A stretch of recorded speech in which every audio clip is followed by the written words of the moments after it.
Hello!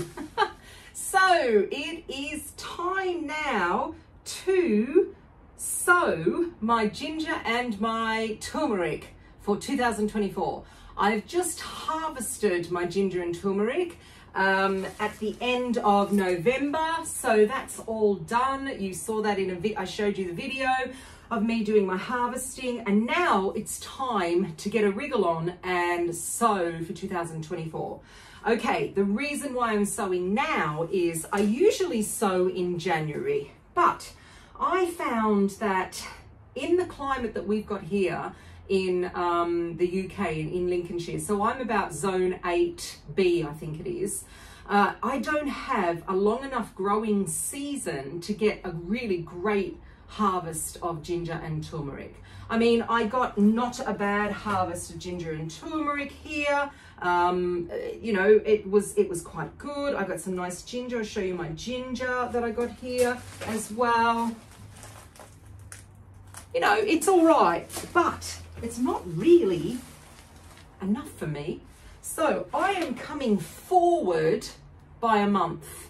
And because I plant on moon phase calendar days, today is roots day. I don't have another roots day, really full roots days, until Christmas, until Christmas Day, Boxing Day are roots days as well. Well, I think I'm going to be doing other things then, so I'm not going to bother with doing my turmeric and ginger then. However, you then do have a big section of roots days in the first week of January, so you could actually delay till then. I don't want to. I want to get this in as soon as possible.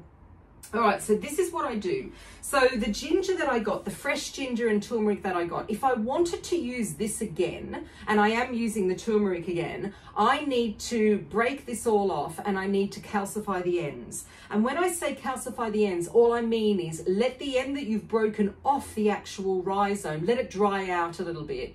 And all that does is it just gives you a little bit more of a guarantee that it's not going to rot, that end is not going to rot.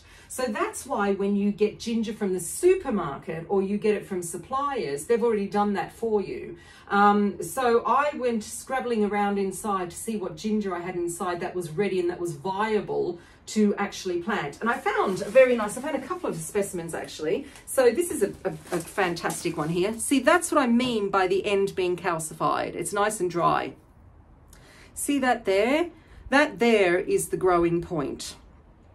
So that is called an eye or a node, and that is the growing point. So I am going to grow that this year. The other ginger, my fresh ginger, I want to keep actually. The turmeric I'm going to, so I've got a couple of pieces that I'm going to grow from the turmeric that I grew myself, but other turmeric that I have, I've had this sitting because I wanted to dry it out to grind this turmeric. But look what it's doing. It's perfect. See? Absolutely perfect. So that I'm going to put this in, which is great. And that's all. That's calcified, definitely calcified. Right, so that's what I'm going to sow and grow. Now, let's talk about what container am I going to sow and grow it in. Some people start their ginger by putting it in a flat container with water and they let it grow, get a few bits growing off it. I don't bother with all of that because I've got other things that I can use. So the containers that I use to grow, first of all, the reason why I'm growing in something small is because I plan on putting these containers in my heated propagator with the lid on. So I can't really put anything much bigger than this in. So when they start growing and they get a really good root structure, then I will take them out of these pots and I will then pop them on into something bigger, which is fine by me. I don't mind doing that. If you've got space and you've got a very heated area with lots and lots of light, then you can start them in a bigger container. But I don't. Or if you live in a tropical environment, you can grow ginger all year round. So you're very, very lucky. So I'm just using these pots. They're about a litre size pot.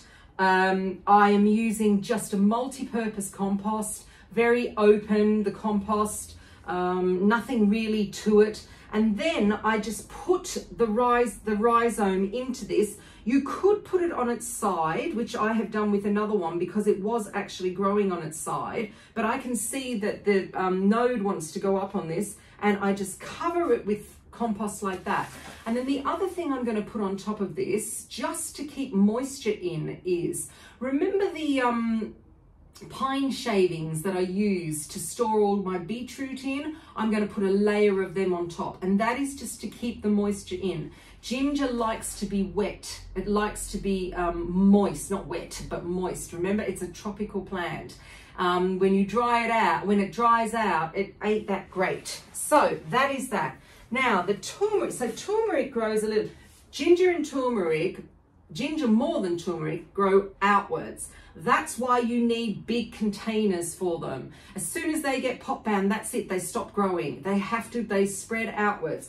Turmeric, not so much, because this is how the turmeric grows.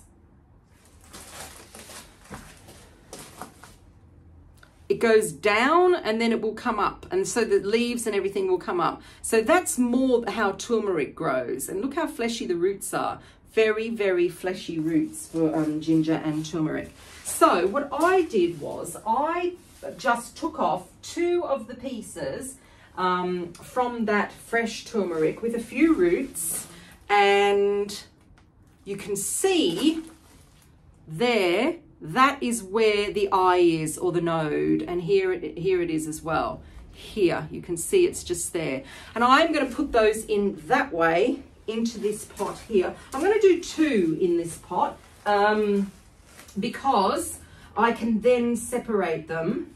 So just make a big enough hole to put them in so that they're then completely covered.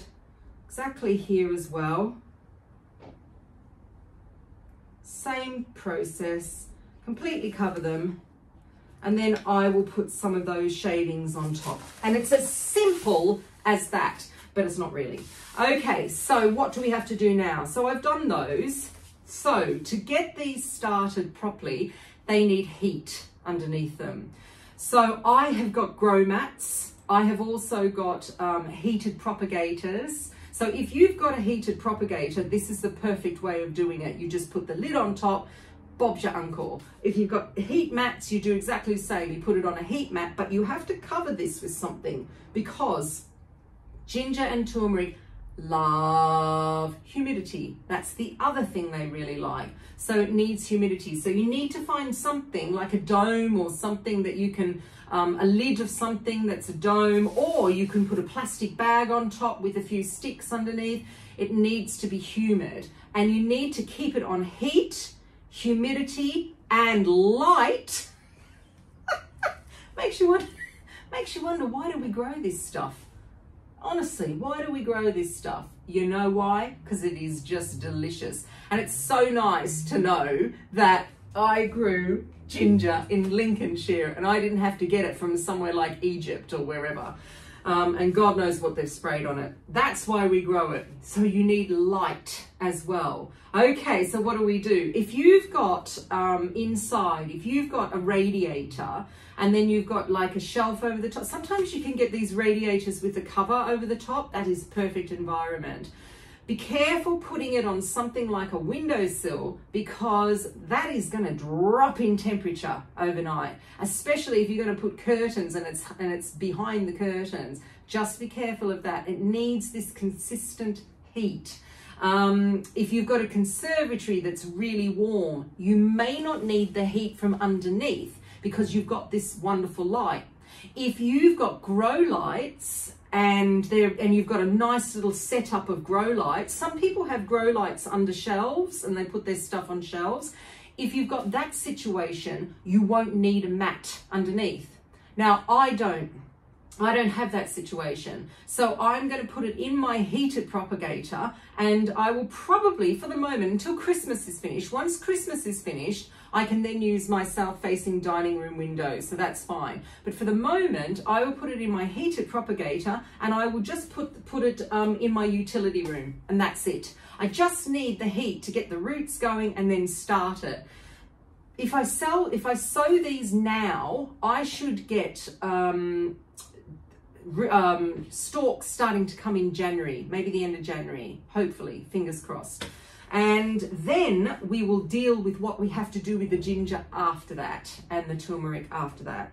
But like I said, it is, for me, it was 100% worth it because it is an absolutely fantastic condiment to use. And when you have fresh ginger, it's nothing like the ginger that's been dried and got calcification on, you know, that's been calcified. I think that's it, actually. The only other one thing that I just want to show you that is also worth growing if you want to, and this is actually much easier to grow than ginger and turmeric, is wasabi. Wasabi is a perennial, and it grows. Now these plants here, they've something has definitely eaten at them. These, I started off, they were tiny little things, and I started them off at the beginning of the year, and now I've got 2 little things, which is really nice here. Wasabi takes a long time to grow. It is a cold loving plant. It is the complete opposite to ginger and turmeric. And if you think about where it grows in Japan. It needs to be wet, so it likes to grow by the side of rivers or any kind of running water, and in like a woodland area, so it doesn't like direct sun. So that's why when in the summer I take everything outside and I put it in a shady area, and that's how I grow wasabi as well. So I hope that you will get enthused to grow some ginger and some turmeric, and hopefully you're lucky enough to have somewhere near you that you are able to get turmeric from. Otherwise you can just get it from an Asian supermarket. I order stuff from an Asian supermarket, and I always say, let's get some fresh turmeric just so that I've got it. It freezes really well, ginger freezes really well as well, and you can buy ginger really anywhere. So there you go, happy growing. My name's Susie B, and this is Susie B Living, and thumbs up, that'd be nice. Thank you very much if you're growing ginger and turmeric with me. And if you want my videos regularly, hit the subscribe button, and we will be back with our next roots update and our next fruits and leaves and flowers update on my moon phase gardening series. See you later.